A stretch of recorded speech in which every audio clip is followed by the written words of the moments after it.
what I wanted to talk about tonight, simply because it's the thing that is moving me to the edge of my chair at the moment, is I called the talk Eros and the Eschaton. And what I could have called it is Eros and the Eschaton, What Science Forgot. Because somebody asked me recently, is there any permission to hope? More specifically, is there any permission for smart people to hope? I mean, it's easy to hope if you're stupid, but is there any basis for intelligent people to hope? And I wanted to deal with that because I think so. I mean, it was to me a shocking question because I live in an aura of hope because I live in a twilit world of my own self-generated, cannabinated fantasy. And I forget that not everyone is so fortunate and that there's a lot of despair and uncertainty out there. So I wanted to talk about this. I'll talk for a while and then we'll break and have an intermission. I'll sign books if anybody needs a book signed, and then we'll come back and do Q&A on this till we're sick of it, basically.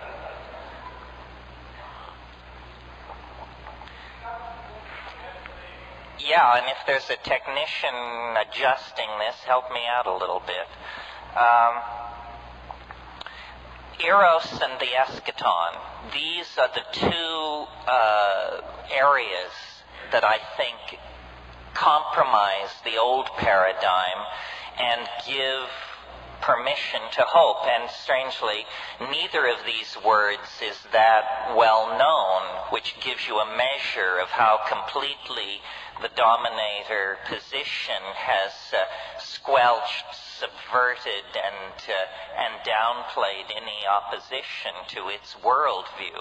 Eros we know about in some kind of devalued, shticky, kind of glitzy way, because we get it in the eroticization of media and society.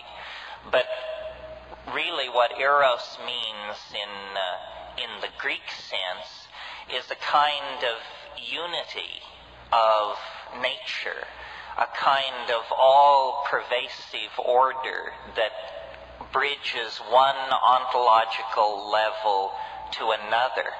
This is not permitted in the official worldview of our civilization, which is science.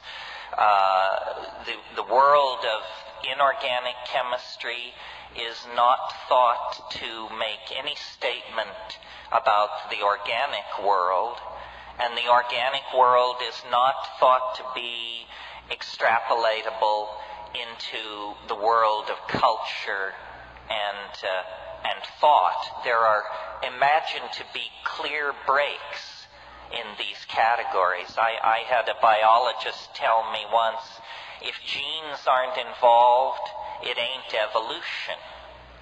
So that means you can't talk about the evolution of the earth as a physical body. You can't talk about the evolution of human social institutions. Evolution is somehow a word appropriate to biology and appropriate nowhere else. And this brings me then to the first factor, easily discerned by anybody who has their eyes open, that compromises and erodes the hopeless existential view of the world that we're getting from science. And that is the idea that nature is in fact, across all scales and all levels of phenomena, a unity.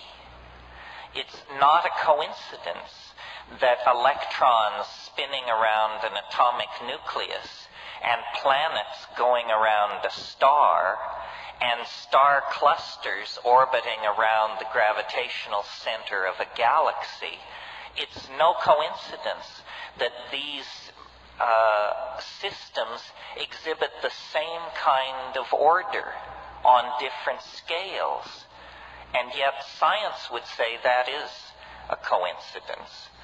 You know, P.W. Bridgman, who was a philosopher of science, defined a coincidence as what you have left over when you apply a bad theory. It means that, you know, you've overlooked something, and what jumps out at you as a coincidence is actually a set of relationships whose casuistry is whose relationships to each other are simply hidden from you. And what I've observed, and I think it is fair to give credit to the psychedelic experience for this, what I've observed is that nature builds on previously established levels of complexity. This is a great general natural law that your own senses will confirm for you, but that has never been allowed into the canon of science. And what I mean by that nature builds on complexity is the following. When the universe was born in the dubious and controversial circumstance called the Big Bang, it was at first simply a pure plasma of electrons. It was the simplest that it could possibly be. There were no atoms, there were no molecules, there were no highly organized systems of any kind. There was simply a pure plasma of expanding energy. And as the universe cooled, simply cooled, new kinds of phenomena, we say, emerged out of the situation. As the universe cooled, atomic nuclei could form, and electrons could settle into stable orbits. As the universe further cooled, the chemical bond became a possibility. Still later, the hydrogen bond, which is a weaker bond, which is the basis of biology. So, as the universe aged, it complexified.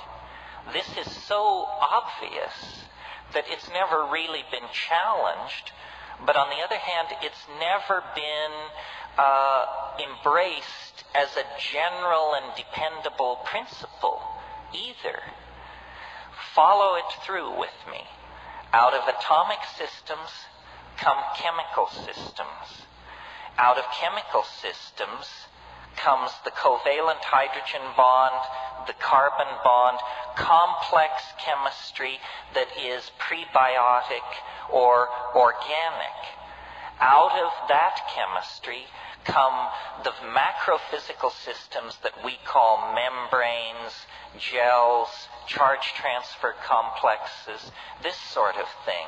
These systems are the chemical preconditions for life, simple life, the life of the prokaryotes, the life of naked, unnucleated DNA that characterized primitive life on the planet.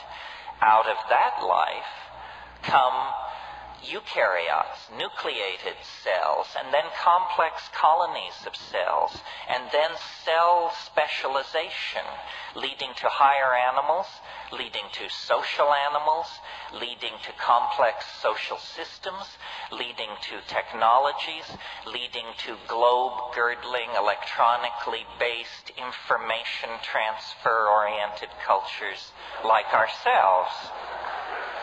Someone said, what's so progressive about media? It's the spreading of darkness at the speed of light. It can be. It can be.